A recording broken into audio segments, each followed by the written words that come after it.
Even though they were not chosen to lead the process of amending the economic provisions of the Constitution, the lower house wants to get the ball rolling, so to speak. Thus, lawmakers began today the tedious undertaking of discussing which parts of the charter need to be changed to usher in a new age of development for the country. Luisa Erispe has the full report. Ito lamang ang pakay natin, ekonomiya, hindi politika.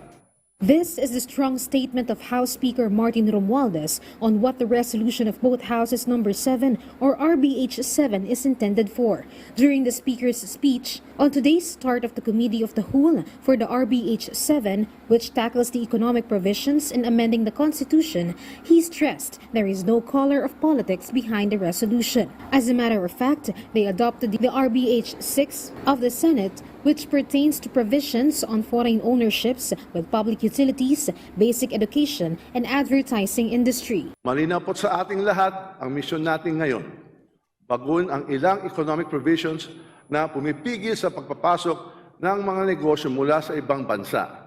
Mga negosyong lilikha ng trabaho at magpapasigla ng ating ekonomiya. Out of more than 300 salons in the House plenary, only 207 attended the Committee of the Whole. But even with incomplete attendance, the debate already began, not with questions and addressing the RBH7 issue, but on the rules and procedures of the hearing. Procedure nga lang po yung tinatanong ko. Mr. Speaker, there's an objection. May I ask that as if, Mr. Speaker, yung amendment sa Constitution parang ginagawa lang natin simpleng bill. She is simply asking for a clarification on certain procedural matters. Solons also raised questions on whether the Committee of the Whole is a constituent assembly or simply just a committee. You can say that we are a constituent assembly or a legislative body, but in either case, we are acting on the basis of our constituent power. This Committee of the Whole can never be considered as a constituent assembly. A constituent assembly is an assembly of senators and representatives supposed to propose amendments to the Constitution. The hearing was suspended twice before resource speakers were granted time to share their sentiments. Among government's economic managers invited, including those from NEDA, Bangko Sentral ng Pilipinas, Department of Trade and Industry, and others, supported the economic chacha. Only Ibon Foundation expressed disapproval. The hearing was suspended and will resume tomorrow at 1 p.m., same with the rules of a committee.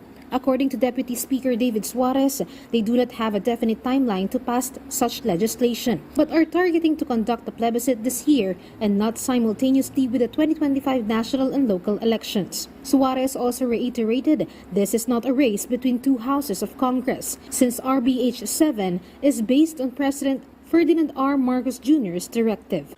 Indeed, the Senate is taking the lead, and now the House is following suit. It is also important for the House to do their counterpart measure dahil hindi naman po pwede na kung ano po ang magiging output ng Senado ay basta-basta na lang po i-adapt po ito ng Congress.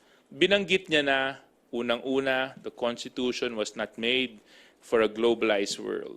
Number two, he mentioned again that we need economic amendments in the Constitution. Does he even have to tell us when to do this? I mean, the mere fact the President has mentioned it twice, it's enough signal for Congress and the Senate to start doing your work. Luisa Erispe from the National TV for a new and better republic.